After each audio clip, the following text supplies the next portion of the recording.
We now call this meeting to order. If you could please pay attention to Councilman Deputy Mayor Emerson for the invocation, to be followed by the Pledge of Allegiance. If you could please rise if you're able. All right, tonight I have Bill Wagemaker, who's going to give us the invocation. And Bill's a 25-year resident of Topeka. He grew up actually in Connecticut, graduated from the Norwich University, which is a military academy. And he was in the Air Force for 7 years, getting out as a captain, and his last assignment, he was in charge of ICBMs. However, and Bill would not have been here tonight had he known I was going to say any of this, but Bill and his wife have been residents of District 1 now for 25 years. Yes, I have 4 children who 3 have graduated from some high school on 10th Street. Boy. Yes, but a wonderful family, and they have helped thousands and thousands of people over the years. Most of the time anonymously, so Thank you, Tom. great people to have here. Bill? All right. Father God, I thank you for all veterans who have served and who are currently serving, allowing our democracy to continue in this country. I thank you for all who work for this city, especially those who serve on the streets, and I pray for their safety. I pray for peace among the people of Topeka, for those hurting and needing help, that we as a community can see these needs and treat each other with respect and help with that healing and need. Above all, I pray that your guidance and wisdom is upon this governing body, that those impacted by the decisions made here may find peace with those decisions and deal with disagreements in a peaceful manner. It's in Christ's name that I pray. Amen. Amen. I pledge allegiance to the flag of the United States of America and to the republic for which it stands, one nation, under God, indivisible, with liberty and justice for all. Thank you.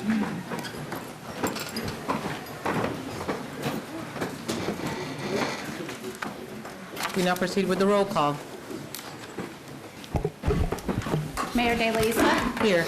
Council members Hiller. Here. Valdivia Aqua. Here. Ortiz. Here. Emerson. Here. Padilla. Here. Nager. Here. Dobler. Here. Duncan. Here. And Lester. Here. We now move on to the appointments, if the clerk could read. A is a board appointment recommending the appointment of Erica Garcia Babb to the Topeka Human Relations Commission to fill an expired term ending March 9, 2022. B is a board appointment recommending the appointment of Erica Garcia Babb to the Metropolitan Topeka Airport Authority Board to fill an unexpired term ending on November 30, 2021, and for a 3-year term ending November 30, 2024. C is a board appointment recommending the reappointment of Jennifer Sork to the Washburn University Board of Regents for a term ending March 9, 2024. You have heard the Councilman Dobler. Move approval. We have a motion for approval by Councilman Dobler. We have a second by Councilman Padilla. Comments or questions on the consent, on the appointments? Seeing none, we move for approval or disapproval, and the mayor does not vote.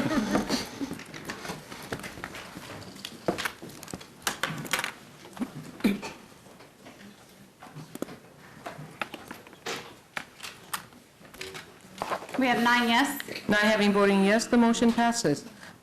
We have Erica and Jennifer here. If you could please rise so we could recognize you. Thank you so much for your service to our community and for the leadership that you're displaying to our citizens. Thank you.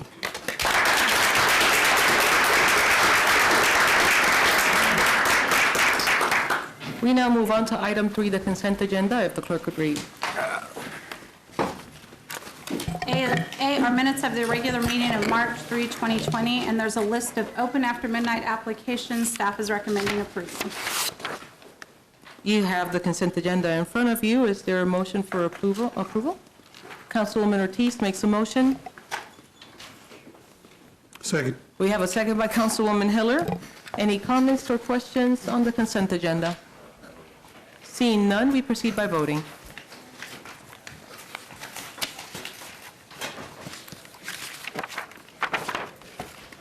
Mayor.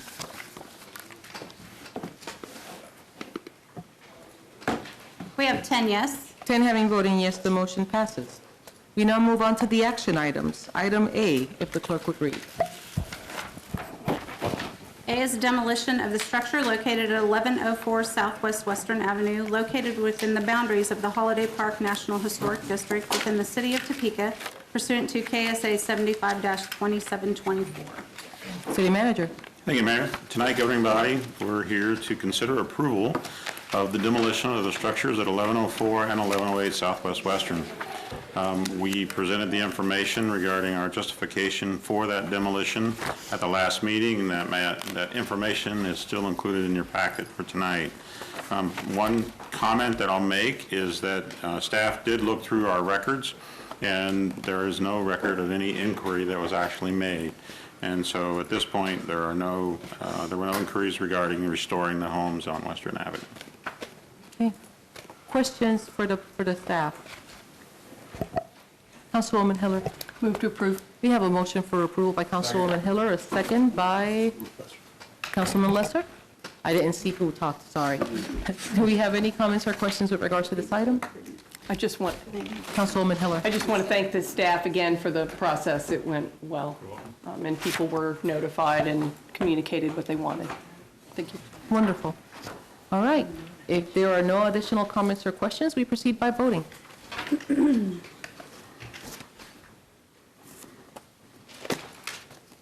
We have 10 yes. 10 having voting yes, the motion passes. We now move on to item B of the agenda, if the clerk would read. B is a demolition of the structure located at 1108 Southwest Western Avenue, located within the boundaries of the Holiday Park National Historic District within the city of Topeka, pursuant to KSA 75-2724. City Manager. Thank you, Mayor. The same comments would apply to this property. Questions? Councilwoman Hiller. Same motion. Move to approve. We have a motion for approval by Councilwoman Hiller, a second by Councilman Lesser. Additional comments or questions with regards to this item? Seeing none, we proceed by voting.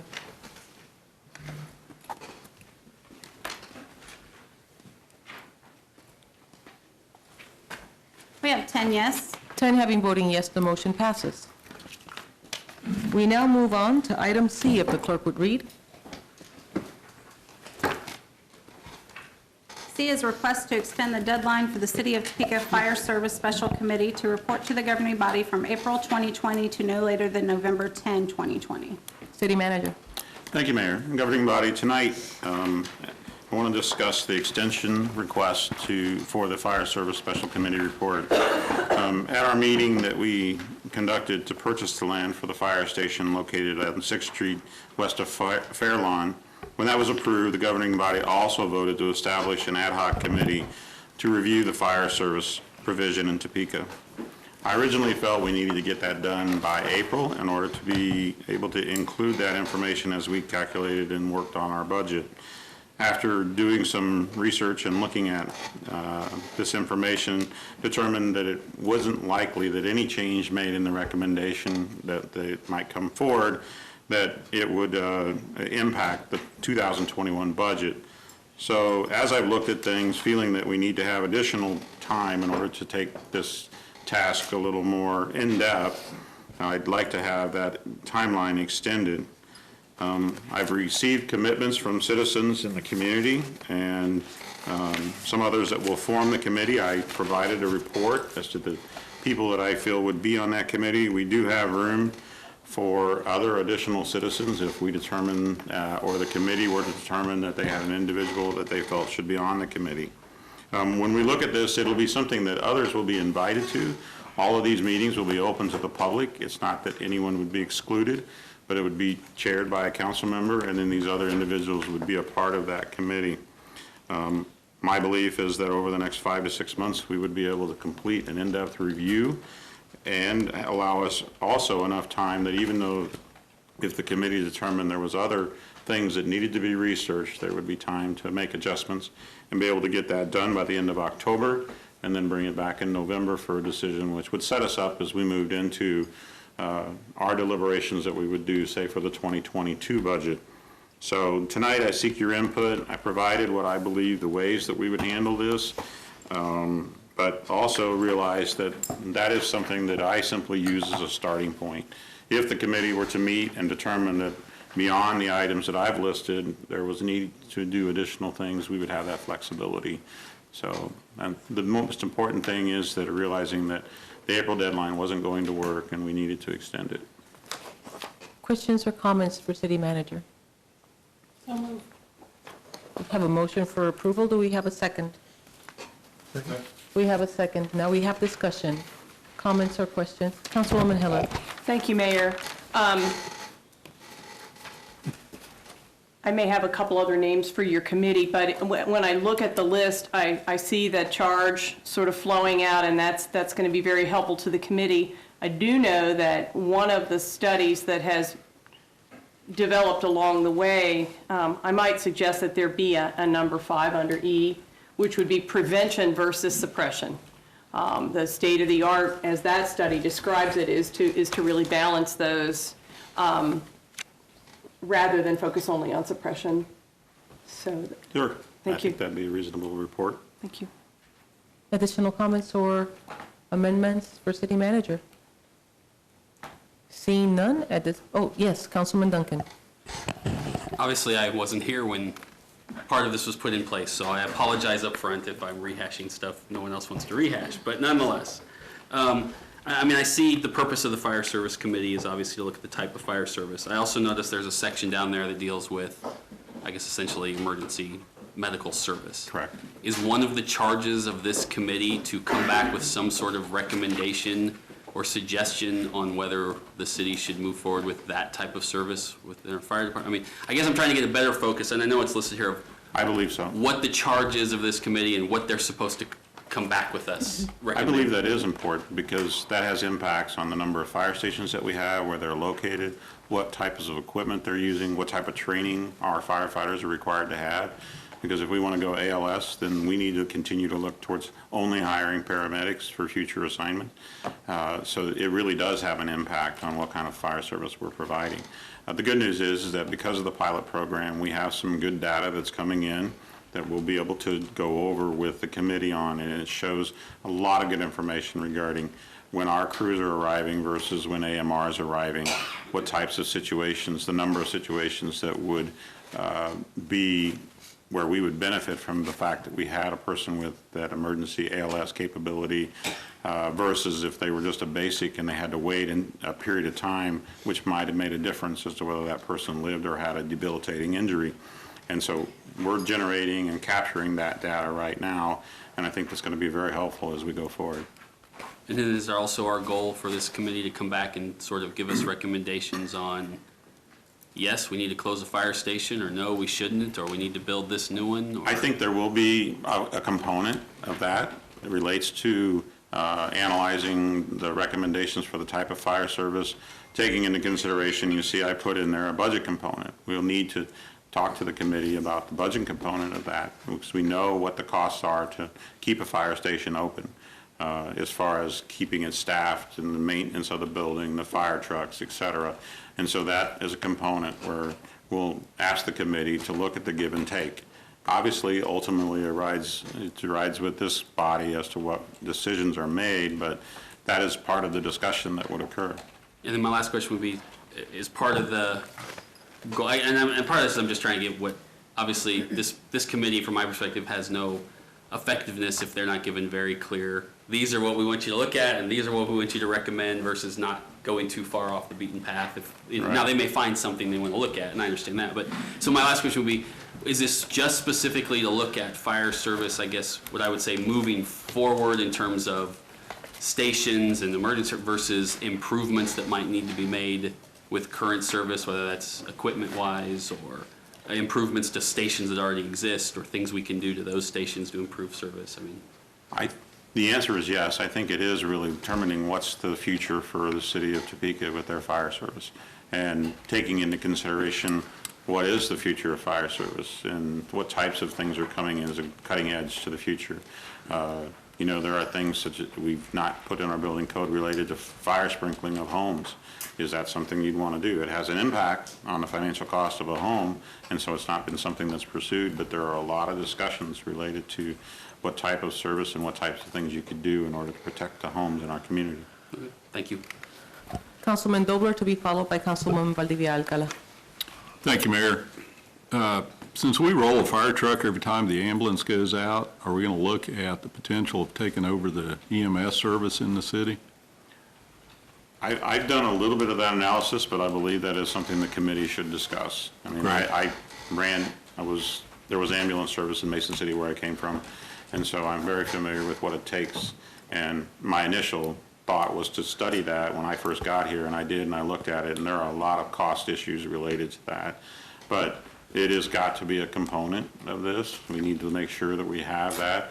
And that's one thing, too, that I look at. If private side can perform it, then maybe we don't need to be doing it. But I think that if we're looking at this, we have the great opportunity to be able to study whether that should be done by us or shouldn't. There are improvements that would need to be made in many of our fire stations in order to provide that service. And so we can analyze that and determine if that's an appropriate level of service, take that over or not. Great, thank you. Councilwoman Valdivia Alcala. Thank you. Thank you, Spencer, for bringing that up. These questions, I think, are important, especially if this is going to determine whether a station will be opened or closed. I am grateful that after volunteering myself to be on this committee, I was actually put on this committee, since it does intimately affect my district with Station 11. It's also really good to see that Sandra Clear, a local citizen, will be serving on, because I know how much emergency preparedness means to her. And I would also request from the city manager that any of these studies that are being performed at this time to gather statistic numbers, et cetera, that the council people that are on this committee and maybe the governing body as a whole be supplied with this information before this meeting. The first meeting actually takes place. I was just getting ready to email you, City Manager, about wondering where we were on this last week, and then I saw it on the agenda, so I'm glad that everything is up to speed on this. That's all.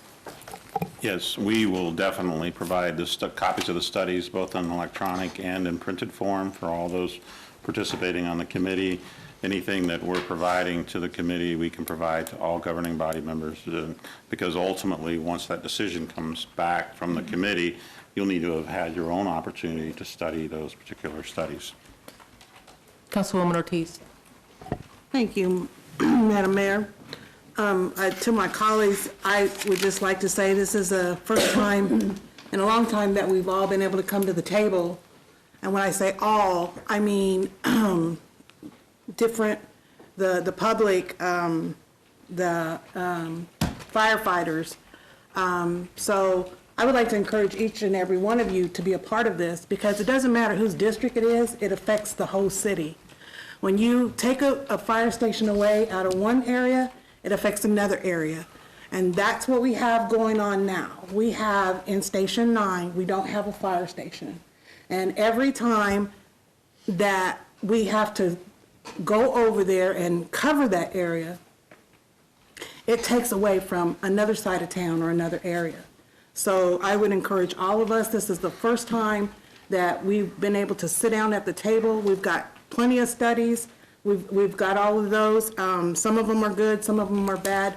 But at the end of the day, we need to make sure that the whole city is covered, and not just my area or your area or whoever, because it affects all of the citizens.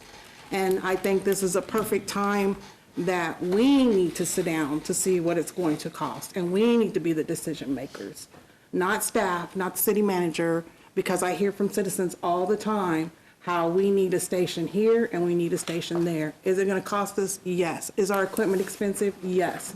And if you don't know how much they cost, this will be the perfect opportunity to understand a lot more about fire and how every truck does not hold water, and how even the experts that are driving the trucks, how they can tell us, give us so much more than what we can just think of. So I would just employ everybody, if you can, to be there, or make sure you study your documents, because it'll be really, really helpful when we go to make those decisions. Thank you. Thank you, Madam Mayor.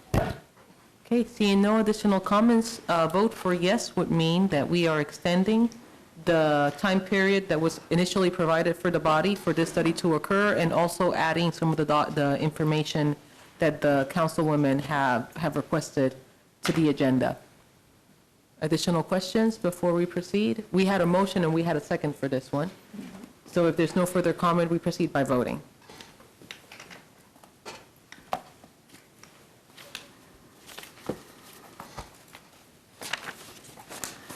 We have 10 yes. 10 having voting yes, the motion passes. We now move on to item D, if the clerk would read.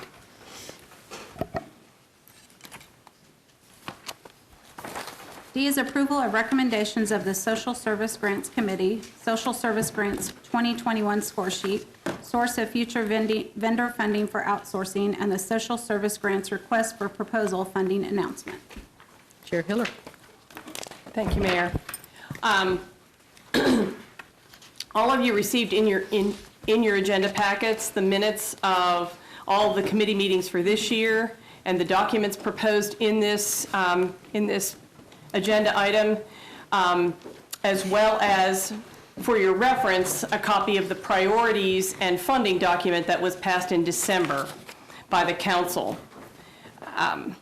As we all know, the Social Security grant process will be outsourced for the first time in a long time this year. And with that, the big challenge was to decide whether to recommend to change the scoring and the procedures in this very first year, or leave them much the same. And the committee this year felt that leaving it pretty much the same was the best thing to do this first year out. With that then, the committee's recommendation to the council, the full council, is approval of the updated 2021 score sheet, which has just one section changed in it. Approval of the social services grant RFP, or request for proposal funding announcement. That has the procedures in it. It has been updated only with changing the technicalities of where the vendor's name would go in. Otherwise, the committee does not recommend any changes to that document. And the committee also wanted the council's support for a recommendation that in the future, grant allocation funding would not be used to pay for future vendors if that continues. The committee has worked hard to examine and get inside all of the elements of the process and is committed to handling this process through this year of change on behalf of the council. And with that, I would ask if any of the other committee members, Councilman Padilla or Councilwoman Valdivia Alcala, had any comments to add. Councilman Padilla. Just briefly, thank you, Mayor. Thank you. Thank you, Doug.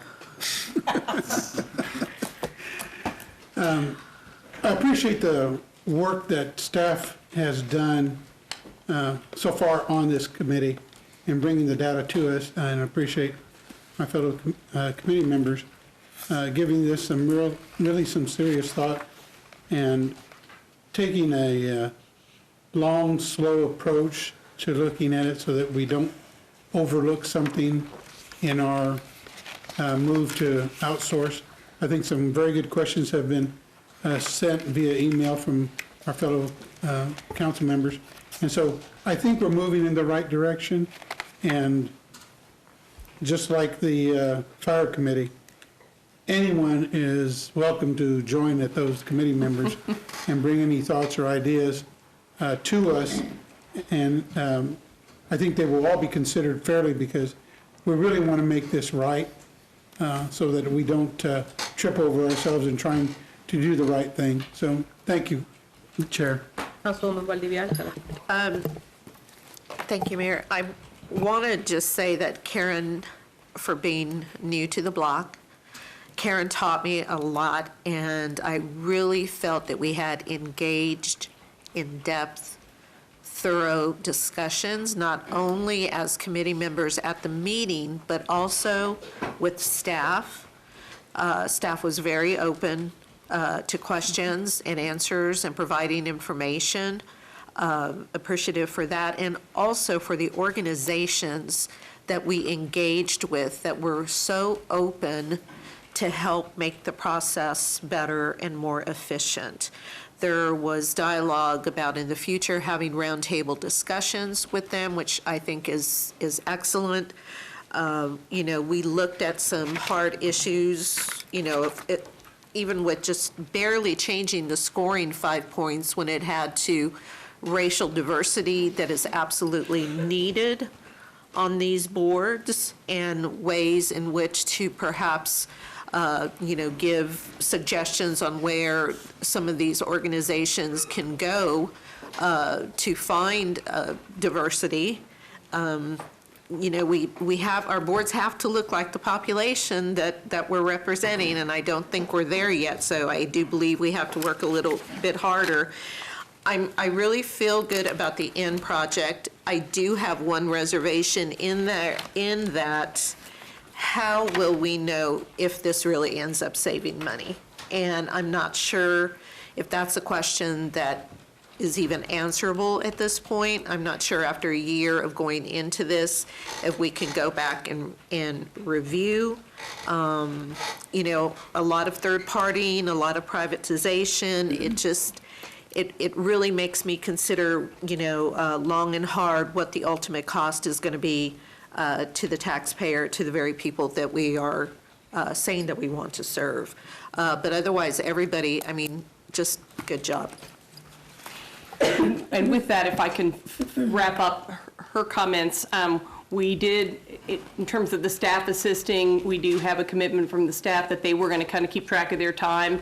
Exactly how that split was anticipated at first and how it has worked out to be is a little bit different even. So as with the committees in years past, we will shepherd the vendor has been selected, and so we will shepherd through that process.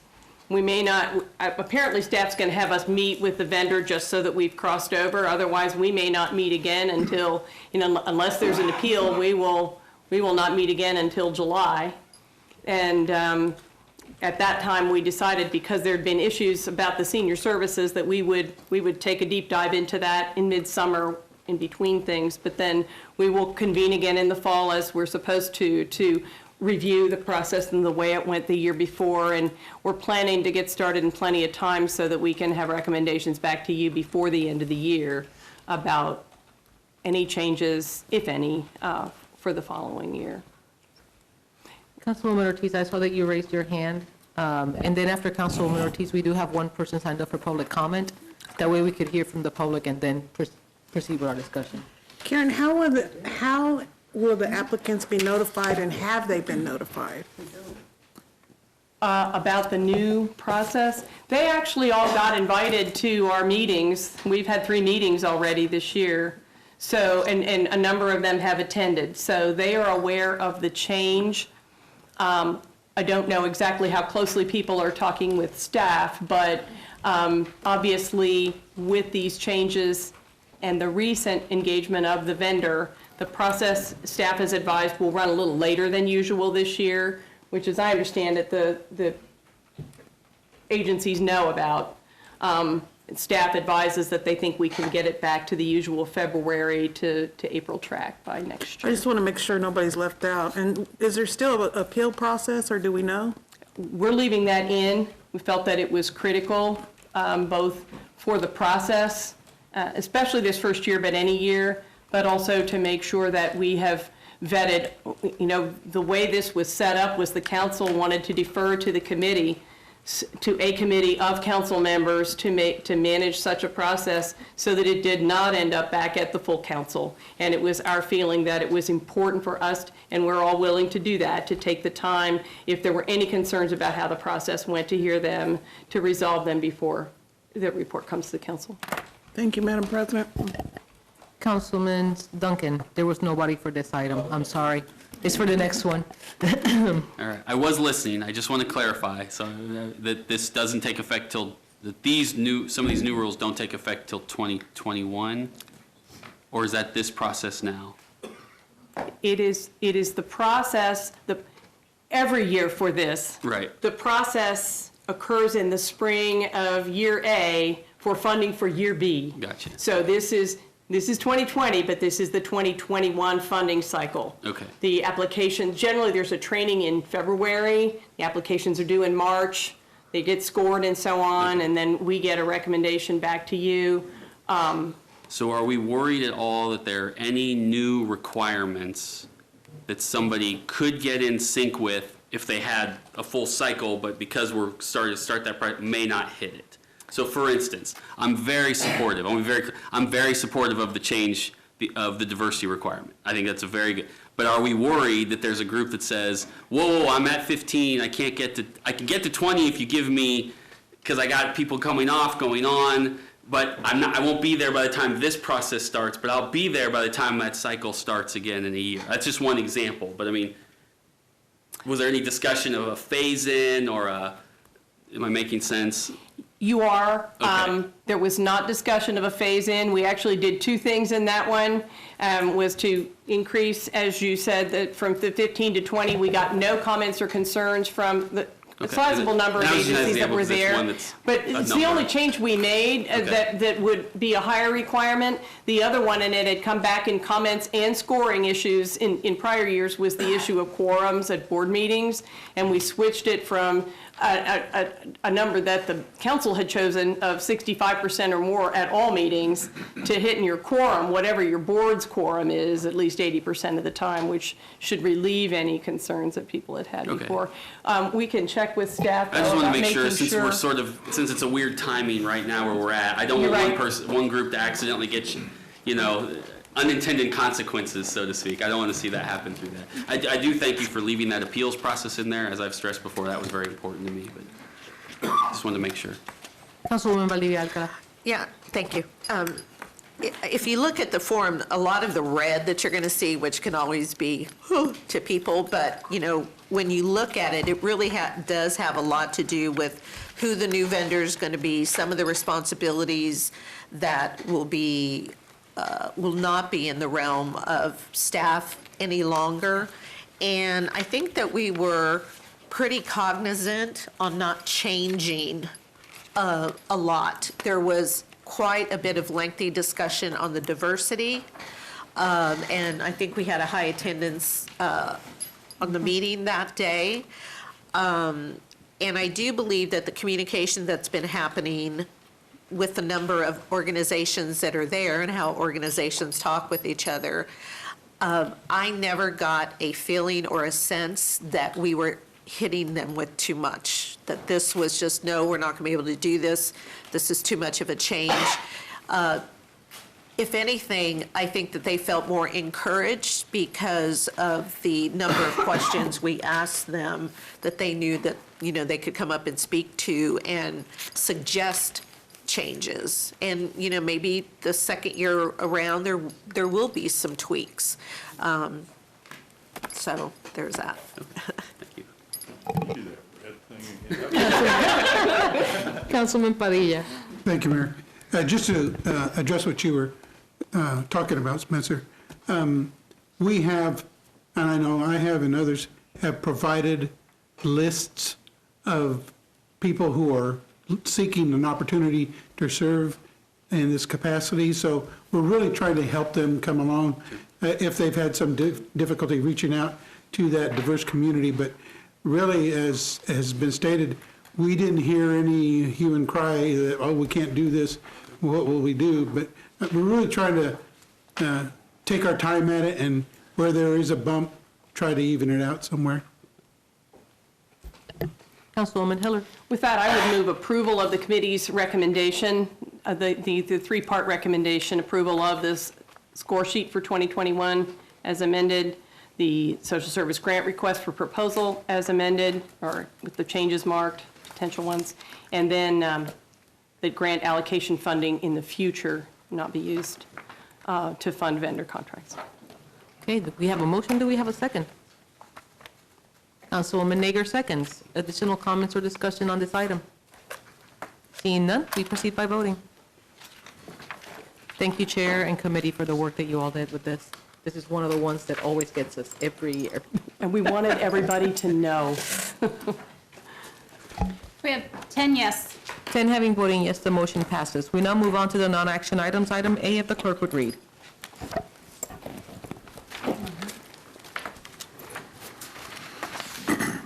A is a review of the City of Topeka Governing Body Retreat Final Report. City Manager. Thank you, Mayor. Tonight, governing body, we have in your packet the final report from SGR. It's included for your information. The document lists the 5 priorities, goals, and the multiple objectives under each of those pillars and goals. The items are presented to you tonight for discussion amongst yourselves. If you have word changes to either goals or the objectives, that's something we would ask that you do now, because our intent is to bring this document back to you on March 17th for final approval. Once we have final approval, staff has already currently planned, assuming if we do approve them on March 17th, staff is planning to get together on April 1st to begin the development of the action plan for each objective and goal. And then eventually we'll continue to provide updates after each quarter as we progress throughout the year. So it's your opportunity that if you see something that was written up slightly different than you called it and would like to discuss that, this is the time. Before we have council engagement, we did have somebody signed up for this. If we could hear from the testimony of the public, Mr. Joseph Ledbetter.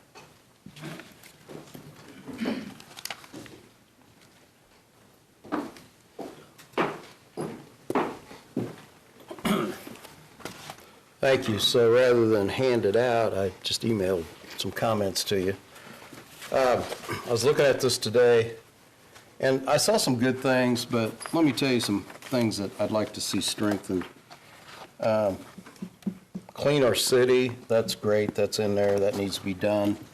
I hear a lot of complaints about development and planning.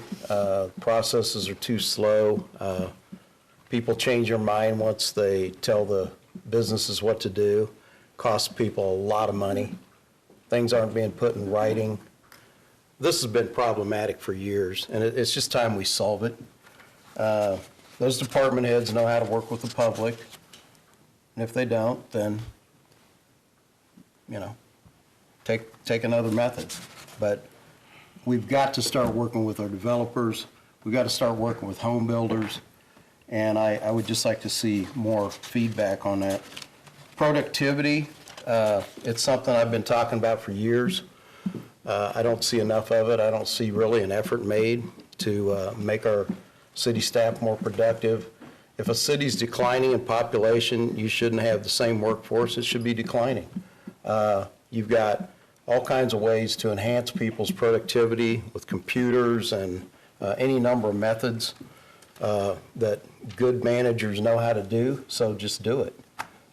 We should have a lot more productivity out of staff. I think the zoo's a good example of good productivity. I think the clerk's office is a good example of good productivity. And I'm really not touching the police or fire. I think they're fine, but I do want to see a lot better operations in streets, street repairs, water repairs. I suggest privatizing more and more of these needs. And then I would also take reserves, which I've been telling you about, from the utilities and actually paying cash for whole new blocks of lines in these distribution systems that consistently break, have driven up our cost, and we're just not addressing it. You've got to replace the same areas that are breaking all the time, and you've got records of it. It doesn't take artificial intelligence or any of these programs. You can see it on what they call the heat map. I've seen it. It's over at the water department, and it's very telling where all the breaks are. So it's not a hard fix. It's just a matter of doing it. It's a matter of applying the fix and getting the problem fixed, solved. I think one of the things that I hear complaints about from just people, they just talk, I don't know, they just feel like I'll listen, I guess. They want this, not just this body, but they want the staff to listen to them and not just have one-way conversations. A conversation is two-way. You have to listen. And you know what? You've got to be flexible. Sometimes you need to adjust where you're at and quit expecting the public to always adjust to you. In fact, I think it would be a good reminder quarterly to remind all of our staff, we work for the public. They pay the bills. They're the ratepayers. They're the taxpayers. These businesses generate tax for us. Let's start cooperating with them, and let's send the message that we're your servants. Because that's what you're supposed to be when you work for the public. I'm talking about staff. I'm not talking about the elected officials. I see a lot of good down here. So these are just some thoughts, and I would like to see the revenue bond rate cut. Mr. Ledbetter, do you need additional No, time? I'm good. Thank you so much for your Thanks. I comments. sent stuff in email. We can read that, Mike, I promise. Thank you. Okay, at this point in time, we proceed with the discussion with regards to the item from the council. Any comments, questions, rerouting for city manager? I'll start it. Councilwoman Hiller? City manager, I'm struggling a little bit with exactly where we thought we were going with this at the retreat date and what you've asked for. The work that we did focused on strategic visioning for the city overall and kind of narrowing down up to 5 areas. And then within those, to do some measurable goals. I'm not sure that our language is where it needs to be yet. That was a first run and a first time we'd all been together. But a strategic vision statement for the whole city, then the agenda comes back with 2-year action goals. So what exactly are we finishing, in your opinion? Well, and these items were the items that you felt were the priorities for the city for the next year to 2 years. These items were done in a sense of understanding the direction that you wanted to go as a governing body. And so if this is indeed what you approve, then as a staff, we will develop an action plan to be able to try and accomplish them within the 2-year period. I guess at the end of, as we discussed throughout it and in the report, I didn't see it as a 2-year vision. Well, But instead setting, I think that some of these things will probably likely show up in our next goal and objectives things. I think some of them will never go away regarding keeping our infrastructure plan on schedule, doing economic development. And there are a lot of these, but what I look at is I break it down into 2-year goals because there's a group in this body that in less than 2 years either will be reelected or if they choose not to run, somebody new will be there. And so what we try to do is look at what can we accomplish in that 2-year period, and that's the focus that we put in. Now, the intent, though, many of these things will carry forward to providing a good, strong vision towards accomplishing the things that we want and expect to have in our community. So that's what I think we've got. I guess I think, if I may, that it could still drill down to something that's in not more than 2 pages, but if we're looking at strategic visioning, which I think is important for the city, that sets a mark at which you not only, at first you evaluate whether what you're doing is achieving those goals or whether you can make some changes.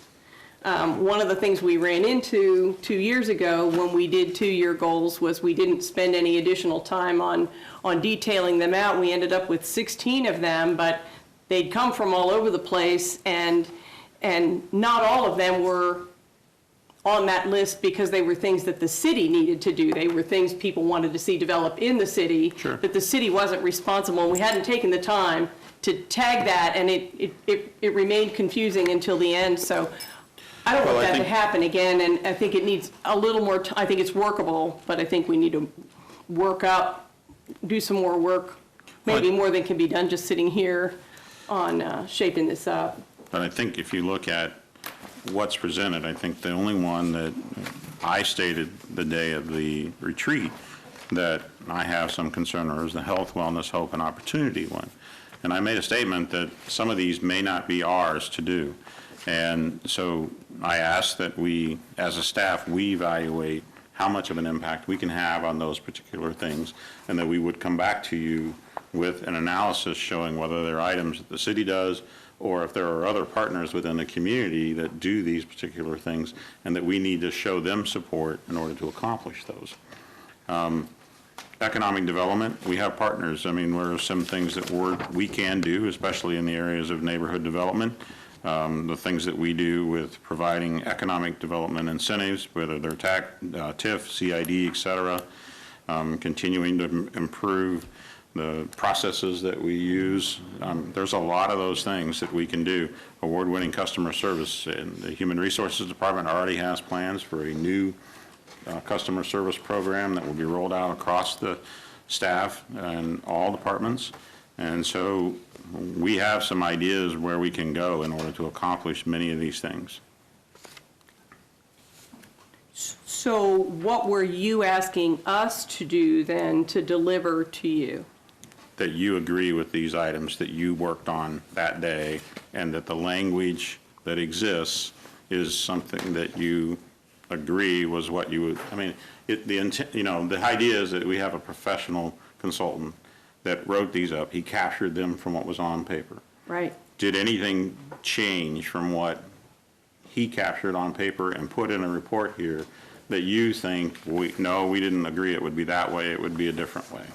And that's what I want to know. I mean, I want to make sure this represents what you agreed to that day. And if it's different, then this is the time to make that change. Councilwoman Valdivia Alcala. Thank you, Mayor. Looking at, what are we looking at? Maybe 6 to 7 pages. And I may have misunderstood that when we were at that retreat, that so much of what we went over was going to be compressed into this. I understand the 5 priority pillars, but to me, this feels unwieldy.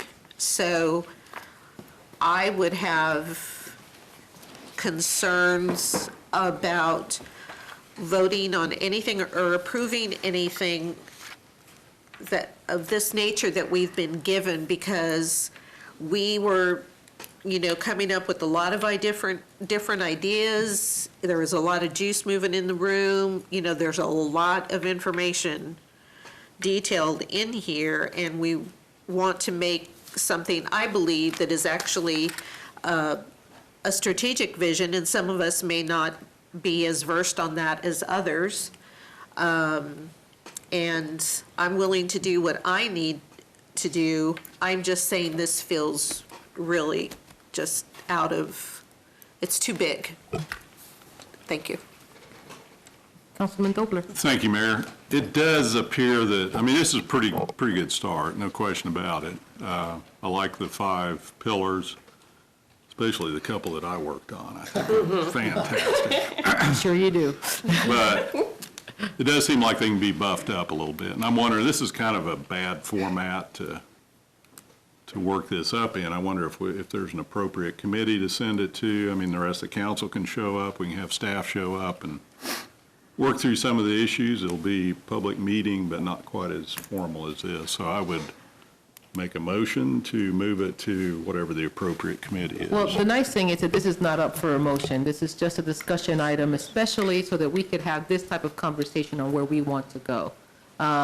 Since there is no motion on the item, I think that what we can do is that if there is a desire for us to move this into a committee and create an ad hoc committee, then we make the determination by consensus of the body, by looking at the heads and making sure that this is what people want to do, that we either sit down or that we start providing maybe city manager a little bit of the feedback of what we would like to see in the plan for city manager to bring it back up as another discussion item. And maybe at that point in time, if we still feel like after providing feedback to the manager, we feel like we need to convene as a body together in a more informal session, then that determination will be made at that time. But, I mean, I don't know where everybody is on that, but I'm hearing a lot of feedback that is desired to be given. It would allow the body some time to look at this week. We don't have to bring it back up for a vote next week, but it would allow us an opportunity for the city manager to have maybe 2 more weeks, or in the beginning of next month, to bring it back with everybody's feedback. And at that point, we could say, we want to create a committee, because we feel like we need to dig deeper into it. Yes, Councilman Padilla, and then city manager. Thank you, Mayor. I agree with you. I don't know that it's unwieldy, but I do think that attention to some more actionable details is necessary. I don't know that this is the forum to do it in. What I would like to see in that committee environment is not only have the city manager, obviously, keeping us on target, but inviting those staff persons or people who fit into some of this work here so that they can give us that feedback and tell us, yes, this is doable, this is how we'll do it. And then I think that would be more helpful to all of us in seeing that strategic plan. Once we know that we're capable of doing it, how we'll do it, put a timeline on it, and do some measurements. So I like the idea of moving it to a committee where some real detailed work can go into it, not here in this council. So if the council is amicable, and I'm just looking for consensus with head nodding, what I would ask is that this week, we take some time to send the city manager our feedback on the areas that we would like to see improved, and then have maybe for the first week of April, so that you have sufficient time to digest the feedback of the council, and incorporate that into the plan. You bring it back to us in 2 weeks, and then at that point in time, if the body feels like there's some more work to do, and even if there's not more work to do, for us to reconvene as a body in another meeting outside of this one, in which we can have a discussion with regards to, yes, we see it, we're working with you, and we're all on the same page. Because in the end, this is the city's living document. So just wanting to make sure that everybody is amicable to that proposal. City manager. Thank you, Mayor. One of the things that I'd say is, as we look at this, this is to be guidance to the staff, and the staff will make an action plan in order to accomplish it.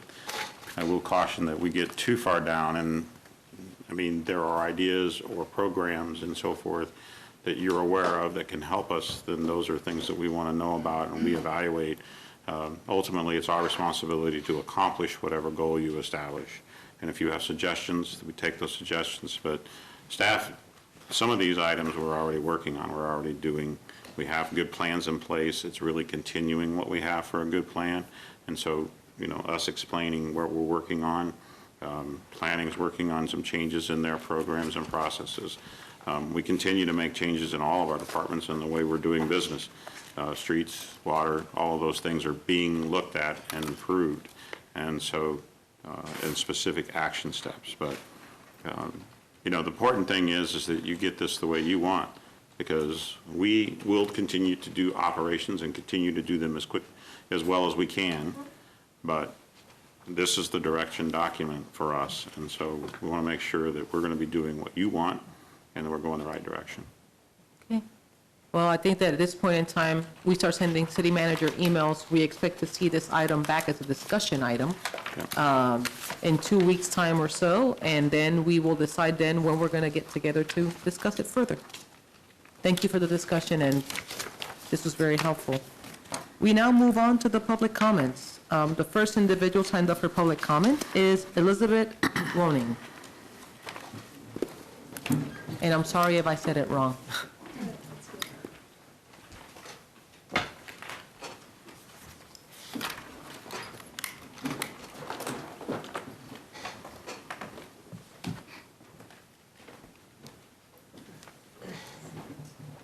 I'm going to give a copy of this to all of you. Is this the mic? Do I have 4 minutes? 4 minutes, yes. Okay. Thank you so much for letting me speak. As you said, my name is Elizabeth Wadding, and I'm co-founder of an organization called Changed. And Changed is a grassroots network of men and women who have left the LGBT community. Not many people hear about stories like ours. They don't hardly ever hear from us. And so we're just trying to speak out a little bit so that people know people like us exist. Mainly we're here in Topeka to thank you for continuing to protect religious liberty for LGBT identifying people, and ask that you would continue to protect their rights to follow their faith and question their sexuality in the context of their faith. The LGBT experience is really complex, and members of the LGBT community need safety, they need care, and that should include allowing us to follow our faith and even leave the LGBT community to follow our convictions. We've all taken these steps. There's a group of us here that we've all come in from all across the United States really to come here. We've found great emotional healing and different measures of change in our sexual orientation. It's not our heart to oppose the LGBT community. We've been deeply invested in the LGBT community, but we've also known the place of following our faith when we've stood in that experience. There are currently many therapy bans in the United States, and I don't think many people understand how they impact people who are questioning their sexuality in the context of their faith. For many people, they do experience trauma and emotional distress as they question their sexuality. And, you know, conversion therapy bans are made in good faith. There's a heart behind those bans. But what those bans also do is that they restrict private conversations with counselors. They restrict private conversations with pastors, where a person can openly question their sexuality and decide how to respond and what they should do and what they want to do to live out their life. Whether that involves coming out, going into the LGBT community, choosing to identify as gay and following a Christian or other religious faith, to remain celibate, or to even question their sexuality and seek understanding and even resolution of their sexual orientation, their desires, their same-sex desires, something that obviously is highly controversial. So a few of us are here to share, and I'll just let them share their stories. My story is much like theirs. Thank you so much. Thank you for your comments. The next person signed up to speak is Amanda Smith. Hi. Thanks for letting us talk today. It's an honor to be here and talk to you guys. So my name is Amanda Smith. I, too, am part of the grassroots movement Changed. I came out of the LGBT lifestyle 12 years ago, and I've heard it said, and it's said well, that we as people are all a meshment of our experiences and then the way that we interpret those experiences. And when I grew up, I made meaning out of things that happened in my life, particularly with my parents, that were, one, none of their fault. They had their own stuff going on. And two, there was just not a lot of good parenting that happened consistently in my life. So I took those experiences and I told myself a story about myself and about the world around me. And that meant me entering into a gay lifestyle. I was also very masculine in appearance. I didn't want to be a woman, to be honest, at this point in time. This is at my teenage years. So then I found my Christian faith in my late 20s, and that's where my feelings and my faith collided at that point in time.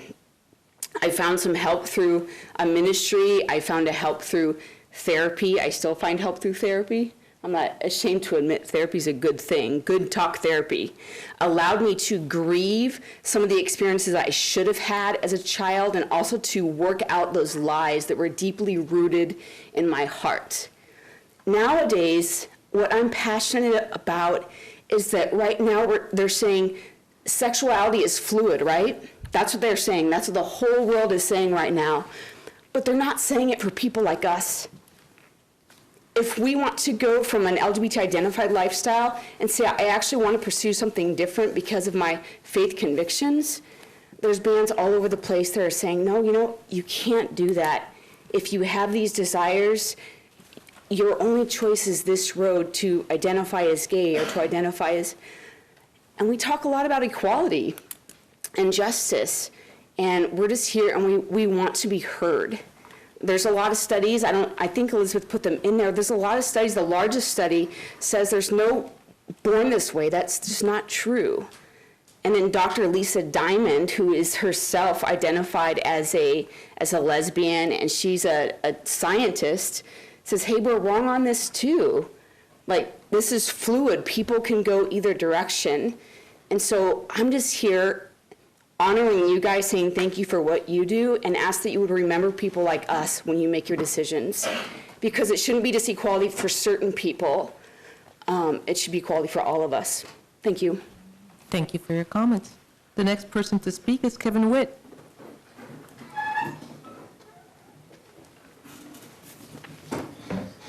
Hello, Mayor and Councilman. Thank you for having us here.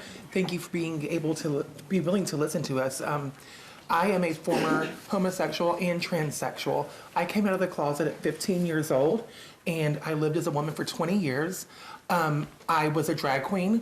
I performed in many nightclubs throughout the country, even was featured on a syndicated TV show, RuPaul's Drag Race. I don't know if anybody's heard of it. And so but I have left the LGBT lifestyle because I have found Jesus, and through that, I received healing. Through going through a ministry called Living Hope, I went and I received healing through that, and I really came to terms with how I was, who I was, and who I was created to be, and what society said I was created to be. And those two collided.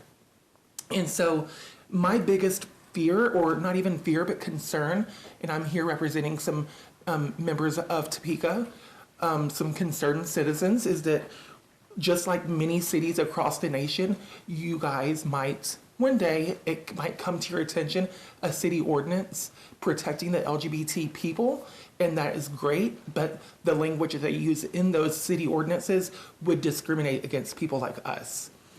As well as drag queen story hours that are happening all across the nation. Y'all had one here in your library, and I go and I speak to legislators and to council members throughout the country, and letting them know what drag queen story hour really is and what really takes place.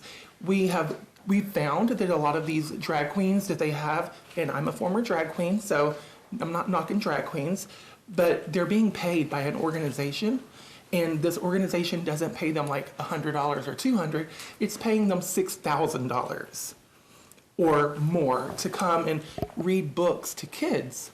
And these kids are like 5 years old. And these books that they're reading are not like Sam I Am. It's Jacob's New Dress, My Princess Boy. And the list goes on. You can get that list of books that they read at Drag Queen Story Hour on the humanrightscampaign.com.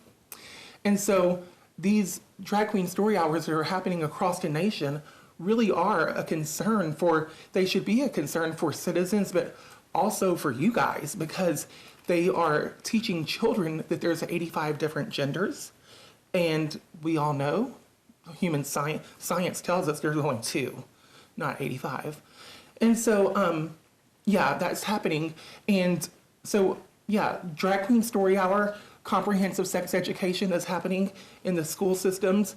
The list goes on, and it's really to indoctrinate children, like at 5 years old, and groom them to start believing and accepting these ideas that things like there's 85 genders. Comprehensive sex education, it starts teaching them how to have homosexual sex at 3rd grade.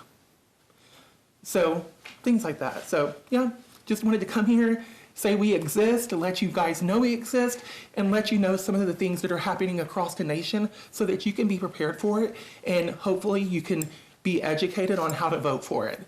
And hopefully you will vote your conscience. Thank you. Thank you for your comments. The last person signed up to speak is Mike Spatafor.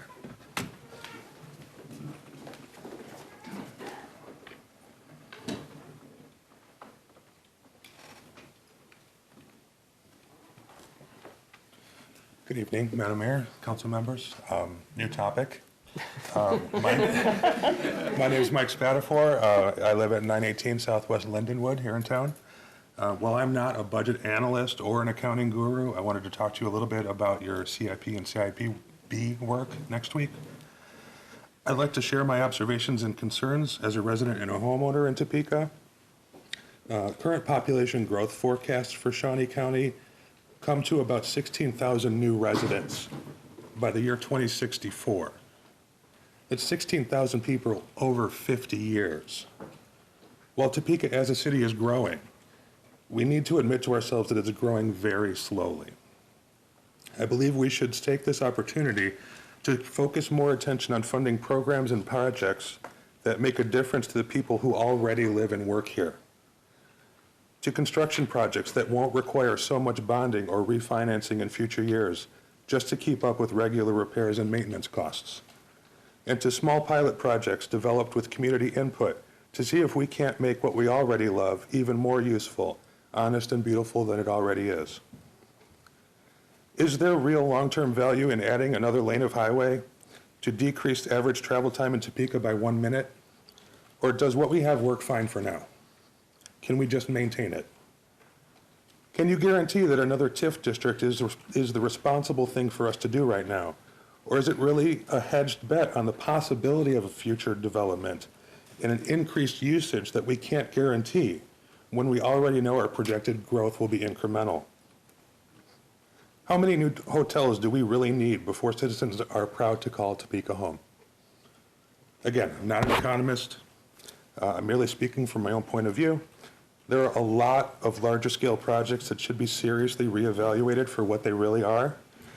They sometimes are a gamble on the future, using money that we do not have with the hopes that future generations of Topekans will figure out a way to pay for it all. So instead of trying to attract more people to the city, doesn't it make sense instead to invest our money in the needs of the people that already live here and make them even more proud to call Topeka home? I'm in no way saying that things like roads and commerce are unimportant. We all need them. Everything's driven by them.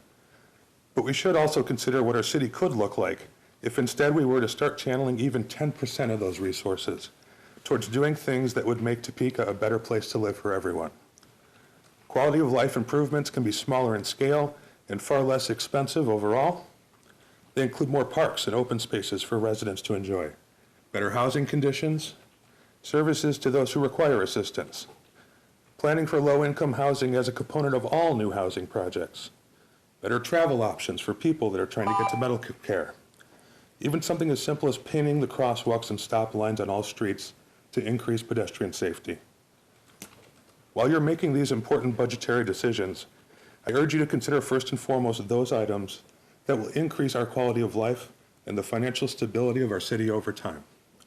If you do choose to spend, please seriously consider future maintenance costs and future debt incurred for any new projects before spending funds that do not directly add to our quality of life and fiscal bottom line. Sorry. Please make, and everything I've said goes under your pillars 1, 2, and 4 of the program that was just discussed. Please make sure that the decisions you are making on behalf of all of us are sustainable for the future. Thank you. Thank you for your comments. That concludes the public comments section of our meeting. At this point, we move on to announcements. If the clerk would read. The overview of the March 17th agenda includes 2 board appointments, one to the Topeka T-Bid Advisory Board and then the Civil Service Commission. We also have 2 presentations, 2019 military awards and the Utilities 2019 year-end report. Consent agenda consists of the expenditure ordinance. We have a noise exception for Desiree Fuentes, and then we will also have a resolution repealing the authorization of the initiation of litigation against the manufacturers of prescription opiates. Action items include approval of the 2021 governing body goals and objectives. We're going to do discussion on April 1st on that one. Non-action is proposed 2021 to 2030 CIP. City Manager. Thank you, Mayor. The first item I have is that our next budget community engagement session is going to be held Friday, March 13th from 10 to 11 at the Jayhawk Area Agency on Aging. That's at 2901 Southwest Topeka Boulevard. I passed around to the governing body a flyer that is going to be talking about how to do business with the city for our vendors. The city's putting on a training Saturday, March 28th from 8 a.m. to 11 a.m. in City Hall. So if you know of someone that would like to do business with the city, invite them to come, give them that information. This is the first session of 4 in 2020, focused on local area vendors and aspects of how to do business with the city. So there is a link to register. It's surveymonkey.com. So there is a way to get registered, so you have that information on that flyer. The last item I have is that I want to mention that the ADA Advisory Council is having a speaker come to the city of Topeka. It is Lorraine, let's see, where's her last name? Missed it.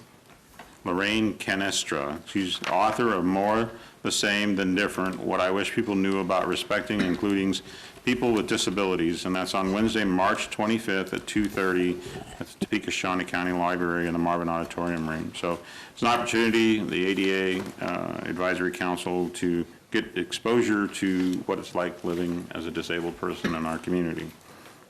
So that's it. I think we also want to celebrate City Manager before we move on, the fact that the City of Topeka won the portal competition.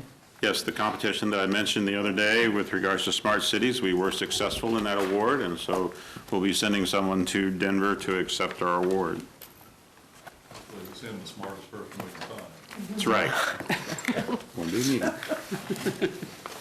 So I will keep my remarks short, and I will address the fact that last week we had some council members that had requested that we had some information about COVID, the coronavirus, and then today we had an announcement in the media that there's 2 individuals that went to 2 of the Tier 3 communities across the world that have decided to self-quarantine themselves.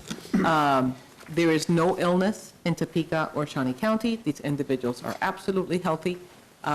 We just want to make sure that you all know that we have been working very closely with Shawnee County Health.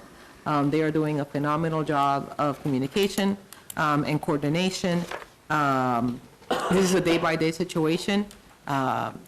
It's no need for us to be alarmed. We are communicating to make sure that people just hear the same things that were said last week, that we wash our hands, that we just like figure out another way to say hi to each other, and that we also have a conversation. That we have a conversation with our corporations. I want to make sure that I reiterate that again, because if, for example, our corporations need to be ready that if, for example, one of our children gets sick, that school will more than likely close to ensure that there is no further spread. Corporations need to be ready that there may be parents that have to stay home. And these are the things that we should be thinking about as we move forward. And again, there is no need to panic. We don't have the situation happening in our community, but we want to make sure that we keep you abreast of everything as it's moving. And we know that Stormont is having a press conference, I think, or a release on Tuesdays and Thursdays. Shawnee County and I are talking at least on a daily basis. They're receiving messages. City manager is receiving regular messaging from both the health clinic and from emergency management as well that we appreciate. They've been wonderful to work with. So just wanted to let everybody know that your community is collaborating together and coordinating.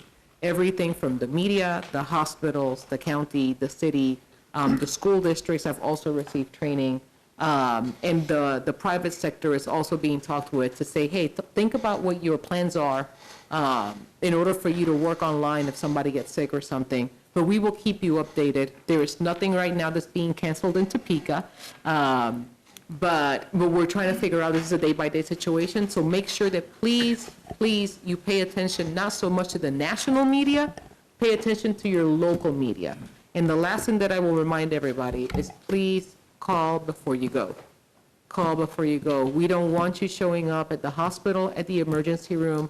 If you happen to have visited one of those 3 countries, if you happen to have been exposed to an individual, make sure that you call the numbers that are posted online for both Stormont, for KU, St. Francis, and for Shawnee County Health, Because what we want to avoid is that if you do happen to have something, that you get to the hospital, there's a whole bunch of people in the emergency department, and then you cough, and then you have people that are already sick getting sicker. So call before you go. And again, just remember, not everybody will have these symptoms. It's a very small population that either has been in contact with somebody that was in one of these countries, and you have to have like fevers over 100 degrees, shortness of breath, and cough. So those are the things to think about. But Topeka, Shawnee County does not have any cases. Make sure that you focus on your local media. KSNT, WWW, CJ, they're all working together. We're trying to figure out how to make sure that we keep our community abreast of what's happening locally so that you don't get like all stressed out by what's happening in other places, because that's something that's really happening. People are really concerned of what's happening outside. Shawnee County right now is clean. And just so that you all know, we're not dealing with this from a if it happens, we're talking about what we will do when it happens. So, Deputy Mayor. Thank you, Mayor. Last night I went to the Central Highland Park NIA meeting, and I think generally when we go to NIA meetings, the NIA participants hope that we can come from the council and educate them, but oftentimes I find it's exactly the opposite of that. And we learn a lot from them. In particular, last night, Janice Watkins, the head of Habitat for Humanity, thank you, was there last night, and a couple programs she talked about that I just wanted to kind of, I guess, advertise here. First of all, they have free paint they will give out, and it's not like leftover paint. This is name brand paint they will give to you if you have a need to paint your house. They also have a list you can get on where they have volunteers signed up that they will help you paint your house. It can only be one-story house, so if you got 2 stories, you're out of luck. But the other thing they do, they have a thing called the tool bus. And this is a collection of things it has weed eaters, they have mowers on there, they have hedge trimmers, they have post hole diggers, about anything you can imagine to help you maintain your house. It's free of charge. You can call them. They will come out to a neighborhood, and if you have enough neighbors signed up, they will come out there. You can also go one-on-one over to Habitat and check out a tool for the day. Again, this is all free of charge. What they've found out, and if you've ever come to the code docket here, so many people end up with their house with a major problem because they didn't fix their gutter or they didn't fix a small leak. So they started this program, and it's a fantastic program. So I hope people start taking advantage of that, and I appreciate Habitat for everything they do. Thank you. Councilman Padilla. Thank you, Mayor.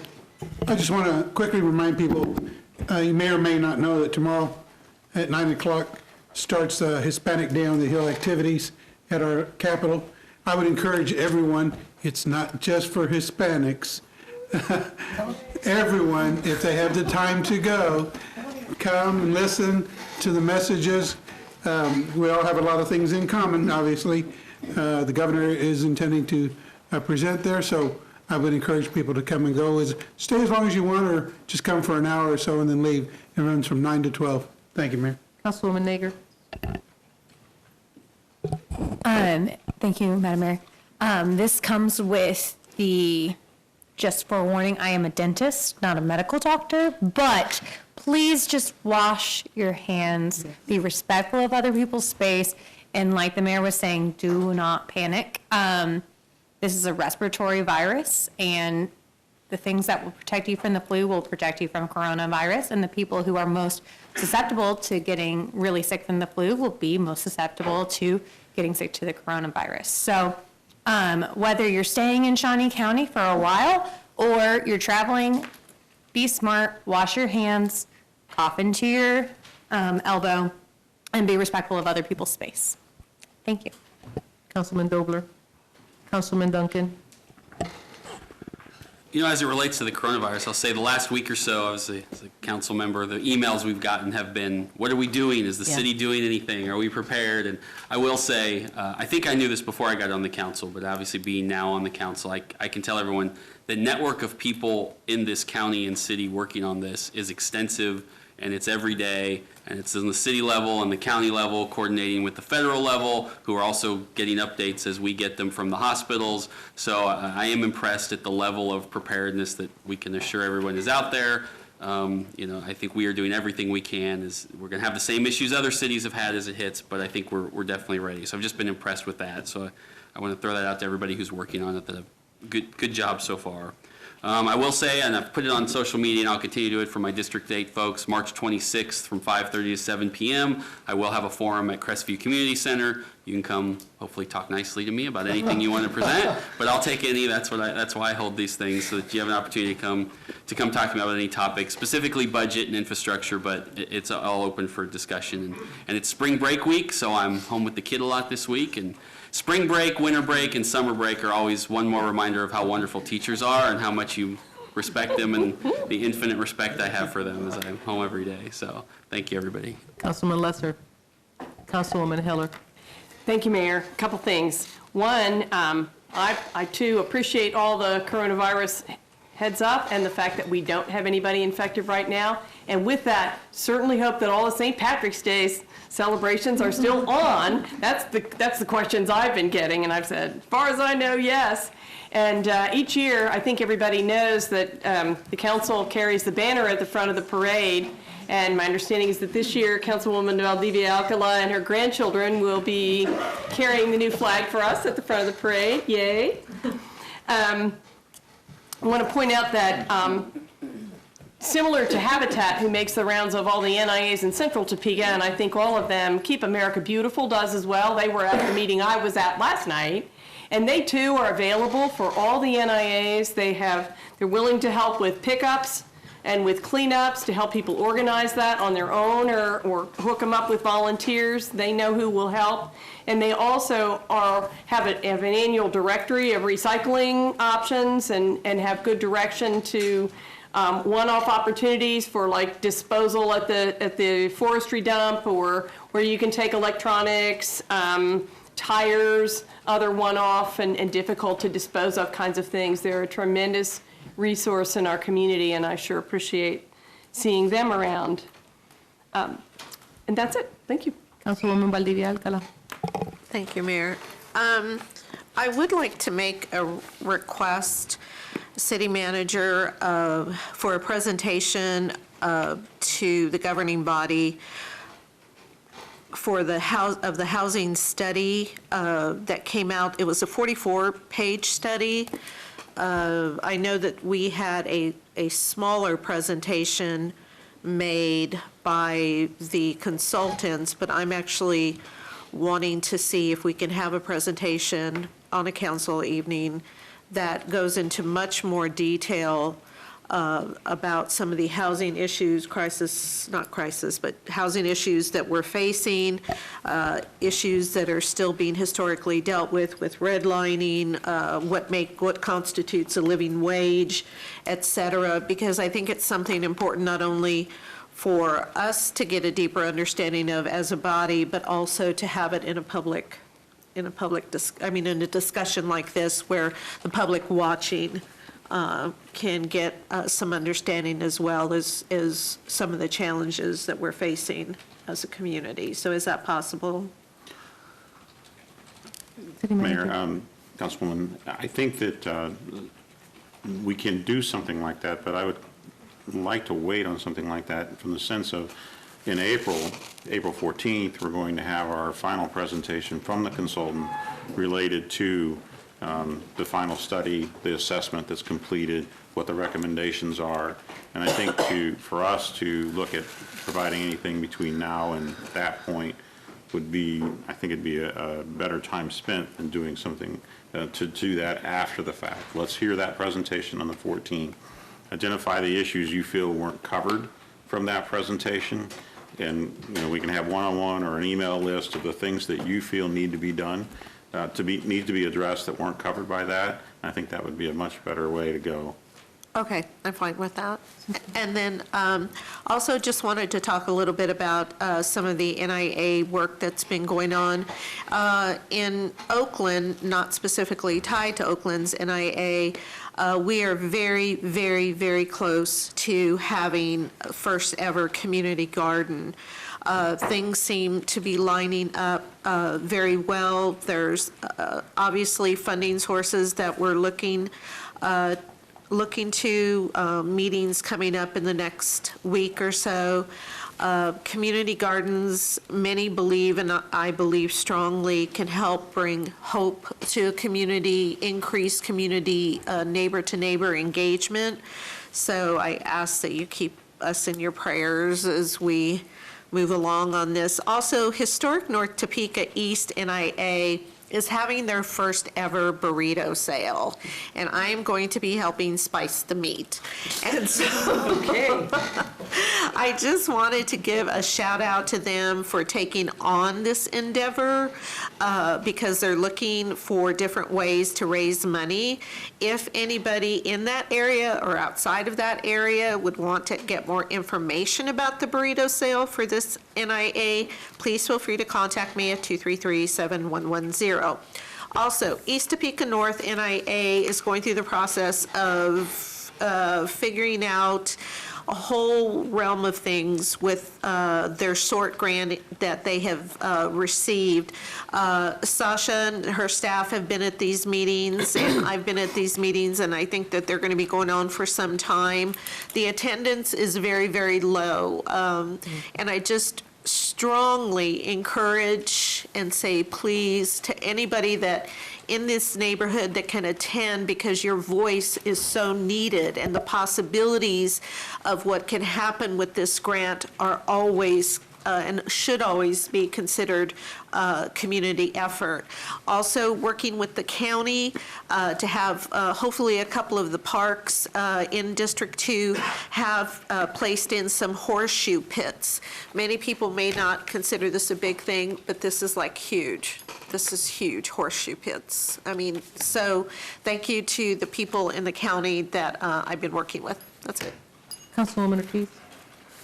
Being no other comments, at this point in time, we do have an executive session. If the city attorney could read the parameters.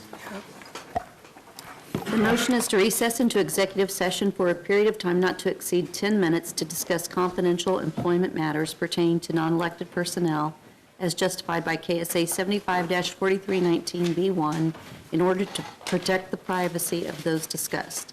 To aid in the discussion, the following individuals should be present: members of the governing body, City Manager Brent Trout, Deputy City Manager Doug Gerber, and myself. No action will be taken when the open meeting resumes in the governing body chambers. We have heard the parameters of the executive session. What is the pleasure of the body?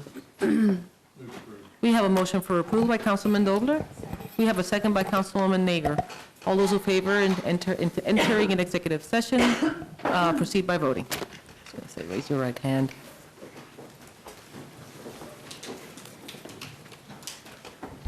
We have 9 yes. Ms. Ortiz voting no. 9 having voting yes, the motion passes. We will allow a minute for the room to be cleared, and we will enter into an executive session not to exceed 10 minutes.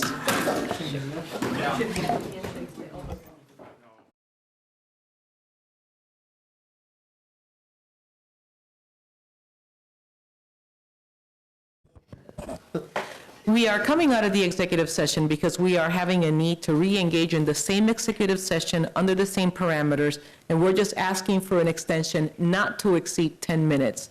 So all of those in the body that would agree with that extension, if somebody would make a motion? So moved. We have a motion and we have a second, because I saw Councilwoman Heller with her hand up. Motion made by the Deputy Mayor. All of those in favor of extending the session for an additional 10 minutes, raise your right hand. All of those, same sign. Okay, the motion carries with 9 voting yes. We now re-engage in our executive session.